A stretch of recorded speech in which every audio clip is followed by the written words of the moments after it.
Okay, so what this video is going to focus on is showing you how to mix color with your beads and how to tell if you've gotten the right amount of color in it. It may not seem like a big deal, but if you put too much mica powder in with your beads, then it impacts how well your Freshie cooks. And it'll actually take it a lot longer to cook, and your beads won't melt together the way that they're supposed to. So it is very important, I promise. So what you'll need is you'll need some mica. This orange that I'm going to use, it's called Creamsicle. It's from one of my favorite companies, K&L. Their website is waxandcrafts.com, and I'll put that in the post and in the comments. And then other popular companies are Mad Mica. They do a lot with micas. You can buy pigments or micas. The difference is that pigments are going to be kind of like a dull color. And micas, let's see if I can find some mica. Mica has like a shiny sheen to it. So again, like more of a matte for pigments, and then micas have a natural shine to it. So Mad Micas is a popular one. Justpigments.com is another one that I like. And then E Squared Scents is another popular mica seller that a lot of Freshie people really like. And I really like her red. So if you're looking for a true red, that's what you want to get. For a true white, I really like Mad Mica's Snow White. They have a good one that shows up really well. And then for black, you can buy Iron Oxide. Now, they sell this at justpigments.com, and it's a lot cheaper. So I would get it from justpigments.com. I really like that company because they offer free shipping on $10 or more, and they just have a lot of really good micas. So most of my stuff comes from justpigments.com. I do have a couple of Mad Micas, and then I also really like K&L's colors as well. So for this video, we're going to be using Creamsicle. Now this is what's called a neon, so it's not going to be shiny, but it's going to have a really pretty color. And with neons, you usually don't need quite as much powder as you might with micas. So you're going to need your powder to put in, and then you're going to want to have a way to put it in. So there's a couple different ways you can do that. These are the spoons that Mad Mica sells. I don't love these. I haven't used them since I bought them because it's really hard to clean out this little inside piece. You could get a Q-tip, but that just is a lot of work, especially if you're going through a lot of colors.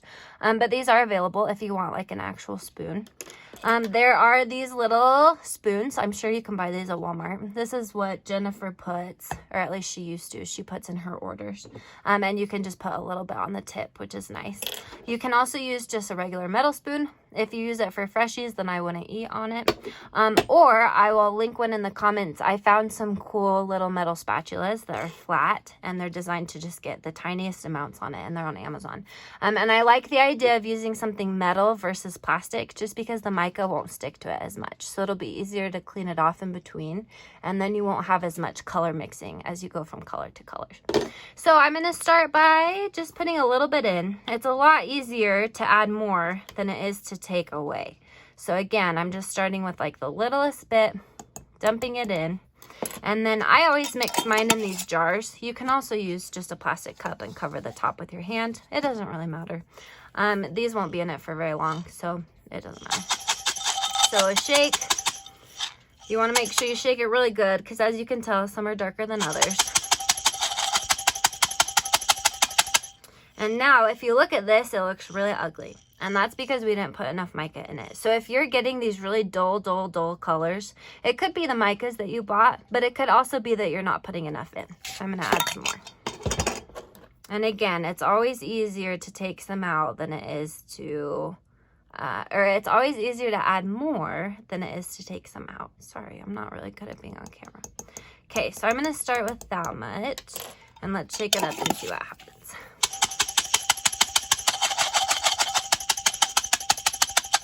Okay,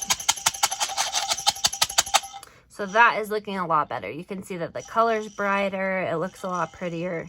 And this is actually the perfect amount of mica. I might add just a little tiny bit more because some of these beads look like maybe they're a little pale, but we're getting really close. So I don't want to add too much more.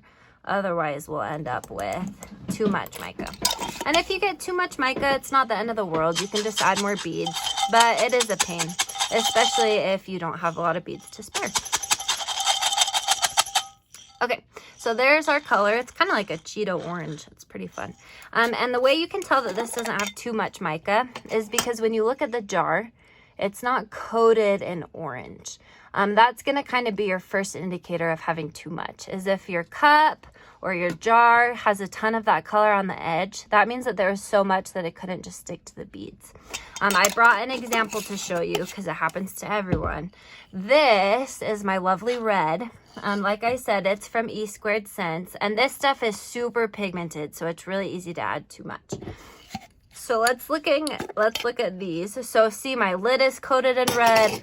The sides of the jar is coated in red. So these I would not want to cook as is because they're not going to cook right. So what I'll do to fix these is I will just add in more beads to help spread some of that pigment around. So it's not the end of the world. It's fixable. There are times, like if you can just see that it is coated in mica powder, it's probably worth just throwing the beads away because the amount of beads you're going to have to add to fix it is a lot. But you'll get a feel for it as you make more and more. So that's how you tell if your beads are colored the right amount. You want them to look more like this and not like that. So now that you've got these and now that you know how to add color, that means that you're ready to make your first Freshie. So I'll link a video to cooking directions below.